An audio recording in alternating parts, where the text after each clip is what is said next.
De retour dans la réserve du Yukon, cette fois avec Maya, Michel doit s'occuper de nouveaux pensionnaires, une portée de 4 bébés lynx. Journée spéciale chaton.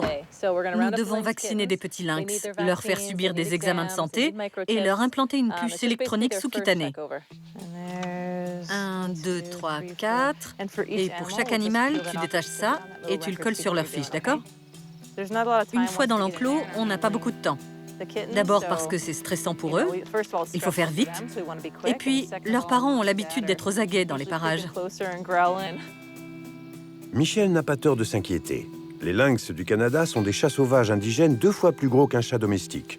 Ils sont assez agiles pour attraper un lièvre des neiges et ont des griffes assez acérées pour tuer un bébé caribou. Dans cet enclos vit un gros mâle adulte. Il défend son territoire et il est toujours sur la défensive. Et nous faisons bien irruption dans son domaine. Sa mère, qui est aussi assez grosse, est encore plus querelleuse. Pour peu que nous ne soyons pas assez forts et sûrs de nous, et qu'elle se sente menacée, elle peut très bien nous bondir dessus. Tout est prêt. Place aux réjouissances. Une fois qu'on sera tous dedans, cette porte devra rester fermée. Pourquoi? J'ai pas envie que... Il a peur que le lynx se taille? Exactement. Je veux pas avoir à vivre ça. C'est parti. Nous sommes entrés lourdement armés dans l'enclos. Nous avions des râteaux, pas pour nous gratter le dos, mais pour leur montrer qu'on avait de quoi se défendre. Et aussi de quoi maîtriser un animal agressif. Nous avions aussi nos filets pour attraper les petits, afin de les mettre dans la cage qu'on amène vers l'enclos, où l'on s'occupe d'eux. Reste ici, j'essaie par là. D'accord. Je vais essayer de les rabattre dans votre direction. Les petits lynx ne quittent pas leur mère jusqu'à l'âge de 11 mois. Pendant tout ce temps, elle les protège férocement contre tout ce qu'elle juge être une menace. On va chercher le mâle et la femelle tous les deux pour les éloigner pendant que les autres attraperont les petits. Elle est derrière moi pour me gratter le dos. On verra. Tiens-le bien en l'air. Lève ton râteau. Et veille à ce qu'on ne se faufile pas derrière nous. Reste derrière pour l'instant. Il y en a pas là-bas? Je vois rien pour l'instant. T'en as un? C'est bon. Maria en a un. Ah oui? Tu veux le mettre en cage? La mère est dans le coin. J'arrive.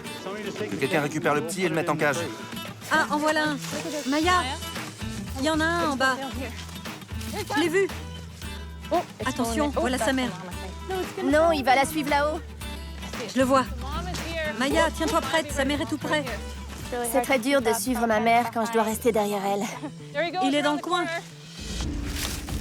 J'ai l'autre. Ouille. Tu l'as? Non, traque-le par ici, Maya.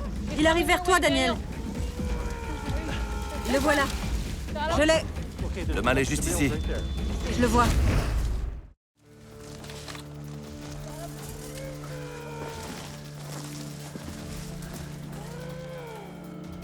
Faites gaffe au mâle et à la femelle. On les a tous. Mets-les dedans. T'as le 4e, Michel? Le père passe son temps à nous tourner autour, et le coin est très touffu.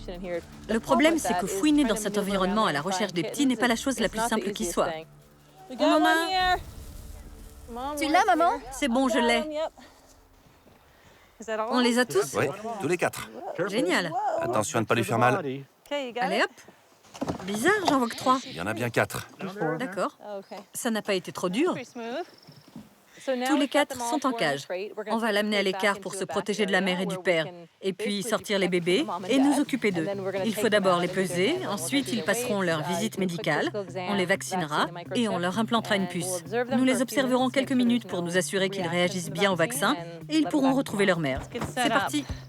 Nous espérons tous que ce sont des femelles. C'est ce dont nous avons besoin pour assurer la conservation et la reproduction de l'espèce. Celui-ci, c'est Vérifie encore. une fille. On la vaccine. C'est un vaccin spécial pour félins, le même qu'on fait aux chatons domestiques. Tu la retournes pour lui mettre sa puce? Oui.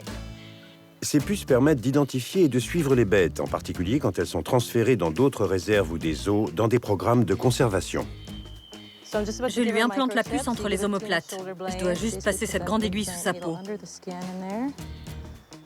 Les petits ont été tellement stressés par la capture qu'ils ne réagissent même pas quand on leur implante la puce ou qu'on les vaccine. Ils sont très craintifs. Alors, la plupart du temps, ils se laissent faire en ne bougeant pas. Je vérifie qu'elle est bien là où il faut. La voilà. Parfait. On va les peser. Celui-ci fait 1,45 Kilos? Mais non, 3 livres. Oui, Ouais. oui. Par ici, toi. Prête? Suivant. Je dirais une femelle. Moi aussi. Ça en a l'air. Deuxième femelle. Et c'est parti pour la puce. Et voilà. 2 de fait. Il en reste 2. Lui, c'est bien un mec. Regarde son truc qui dépasse. Il n'y a qu'à regarder. Il a déjà le scrotum. Va rejoindre tes sœurs. Dernier lynx, ce sera forcément une fille. Gagné. Une femelle, oui. 3 filles et un gars. La mère a hâte de retrouver ses petits. Mais elle devra attendre un peu avant que la famille ne soit réunie. On va patienter un tout petit peu. C'est leur premier vaccin, alors il y a très peu de risques pour qu'ils fassent une réaction.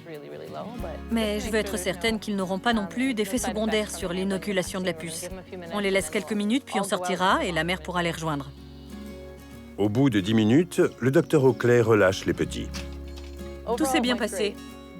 On a fait du bon travail.